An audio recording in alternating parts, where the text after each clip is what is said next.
nga tetunnajja wano twatandikira ku Twin Age Nursery School mu mwaka 1999. Eyo yabanga wali wolaba kati wali paaka empya, edda yabanga paaka ya loole, era nga waliwo n'emiti gya kalitunsi emiwanvu n'ebinyonyi by'ekalooli byabeerangako nnyo.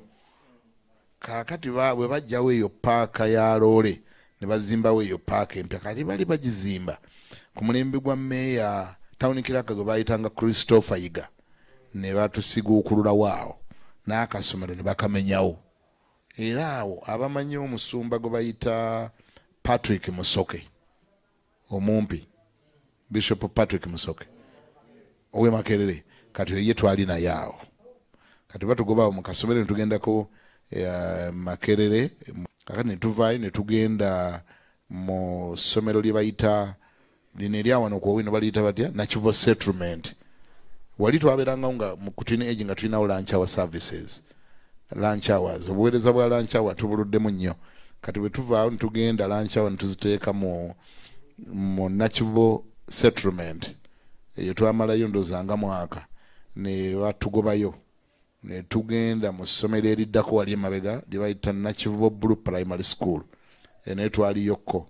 Kati eno gye tuva ate Katonda n'alyoka atugamba tujje wano, naye ebya wano biwanvu nnyo sisobola byogerako kaakati. Engeri gye twajja wano nze nali serowooza nti Katonda yaŋŋamba, era nasiba emizimu okumala wiiki nga 2 nga mmanyi emizimu ginoonya we ginsuulira okundeeta ate mu kisenyi, nga manyi sitaani ankoledde omupanga anoonya wengwira. It's a very long story, abamu ku mmwe mwali mugiwuliddeko, naye obudde tebuyinza tuganya gibawa naye nga y'amaanyi nnyo nnyo mu bulamu bwaffe. Okuviira ddala ku nkola eri Amiini bwe yagala amakanisa, abasumba abasinga kati betuyita bataata baakulanga bamulekwa, kati ne baba nga tebaafuna kiri kye tunoonya leero eri bataata. Kakati ate leero be bataata waliwo abaana abatuuka nga baakula mu mbeera yagambye bamulekwa bazaala, bamulekwa bawasa ne bazaala ate ne babeera bataata. So kakati bw'abanga akuze n'azaala abaana, so mbadde mbuuza ekibuuzo kyange kiri nti mu kaseera ako mwe mumala okutegeera mu biro byammwe tiwaaliwo ensobi ezaaliwo luli era ku bataata, mwakigonjoola mutya okusobola okuba nti olwaleero muyimirira? Ndowooza kigenda kutwala okusomesa, kubanga ensobi zino ze twogera zikoleddwa enjuyi zombi. Taata n'agamba nti byonsaba nange tewali yabimpa, twamaze dde okulaba obuzibu bw'alina eri emabega. Naye ate naawe abisaba, waliwo lw'obisaba ng'obisabye tuale, era nga kyonna kiddayo ku butasomesebwa. Mujjukira omwana oli ayazaawa yagamba kitaawe nti njagala ki? Njagala bintu, ngabanyizaamu ebintu obimpe. Kira kuba nti taata teyalina byabusika. Naye mu opiniyoni ya taata omwana yalabika nga abisabye tuale. Alabika yali akyamwetaaga amuteeketeeke. Olwekyo taata alabika yali yeetunuulira ng'ayagalayo tayimu y'okwongera okuteekateeka omuvubuka ono. Kati ate omuvubuka ye ng'amugamba ŋŋenda lwaleero, ebinantuukako si bikulu, gwe mpa bimanyi nga bye byange. Kati olaba waaliwo obuzibu nti n'omwana ebintu yali abisaba tuale. Naye nga oba oli awo era kyava ku eri emabega nti taata yajja akimugamba nti nkyakuteekateeka. Waaliwo kimugamba omwana ono ayinza okubanga ddala yakiwulira n'akiyigina, walinga nze naawe tusobola okirowoozaako. Nolwekyo sometimes ekizibu kisobola okuva enjuyi zombi. Waliwo lwe tugenda nga ogenda okukola Katonda kyakuyise, naye ng'ate oluusi ogenze tuale n'oba nga omuwendo gw'okisasulidde munene nnyo, omuwendo gw'osasulidde okuyita okutuuka w'otuuse oba wayagala okutuuka nga munene ng'oyise wala bulala. So ng'oba oli awo ate singa walindako wandiyise kumpi. Okuva mu mwaka gwa 1998 ekkanisa y'abalokole, ekkanisa ya Kristo mu Uganda yafuna shift eno ya discouraging okusomesa, kye bayita discipleship.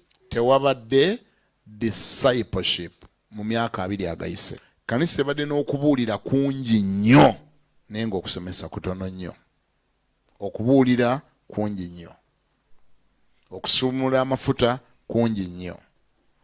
1998 gwe mulembo gwa introducinga Kitoole, Kibake, Kitwale. Ebintu bingi ebyatuyingiramu okuvaawo ne bituvuga ku sipiidi enzibu ennyo. Abamu ku mmwe n'okwekaka bwekasa okubeera ne Bible study mu kyakiyo. You prefer preaching than teaching. Why? Preaching gives you more audience. Preaching gives you more people. Preaching brings a lot of excitement in church. Preaching releases the anointing. And there's so many other Pentecostal drama. A lot of, that lot of drama. But we could not stand that competition. That has been a very big challenge. Ntigwe, wanu wabango gamba abantu mu church yo, nti mujje ku Lwokusatu mbasomese. Jukira buli lw'oyogera okusomesa, ababadde abakujje 10 oba 6 bajja bameka. Kati gwe nobeera frustrated. You need a crowd. Oyagala abantu, oyagala kireeta abantu abangi. The result was okusomesa, discipling and teaching was abandoned. Pressure eva ku muliraano gwa wali yekuleetera okugamba nti bakoze ki? Owali akoze ki? Akoze ti agambye ku Lwokusatu agenda basiiga amafuta. Ate no kiranga n'akiranga. Ogenda okulingizaayo nga wamma ddala babadde bangi kubanga babaddeyo kola ki? Noga nti abasiize mafuta. Kati ze ngenda banaaza bigere oba nga asaaga. Simanyi oli apende competition bwetuvuga.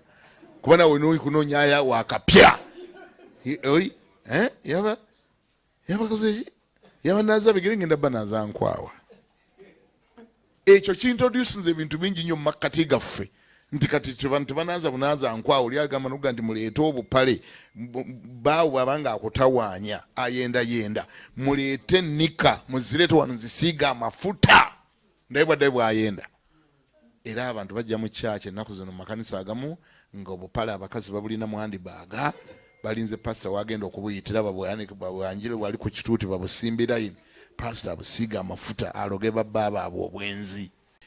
Bakola kina kintu basiiga amafuta banaaza ebigere banaaza enkwawa basiiga amafuta ku mabeera nga nti yabo basaaga kanyonke mayonke kanga yonke abo bakyasaaga. So we have poorly managed the competition. Competition tugimanage bubi tuvuga kati tutwala mu bintu ebizibu ennyo. Buli muntu anoonya okukola yekiri unique akali unique ninga abantu Bible tebagimanyi. Kati eyo trend gy'olaba tugitambuliddemu emyaka tewali Bible training, tewali discipleship, tewali kusomesa. Abantu Bible tebazimanyi. Tukkirize nti Yesu waliwo yayogeranga n'ekibiina, ate Yesu waliwo yayogeranga na 10 n'abameka, ate waliwo yayogeranga n'abameka, ate waliwo yabeeranga n'omu. Ekyo tukitonde, buli muntu akitonde mu buweereza bwe kibeereyo. Crowd lweriwo, praise the Lord. Niye waliwo 10 ne bwaba ngaliwo 10 ng'obagambye mbikule Yokaana mbasomese ekintu kino towuliranga agudde, towuliranga azze emabega. You are literally doing what Jesus did by teaching the only 12 people. So nga ate yalina capacity ekuŋŋaanya omutwalo. Waliwo yakuŋŋaanya omutwalo. Naye ate tekyamujjangako okufissa budde n'ayogera ne 10 n'abameka n'ababiri. In fact abaakyusa ensi eno teyali crowd, abaakyusa ensi eno be bali 12. Tukubire Bishop Mugalisa amaani.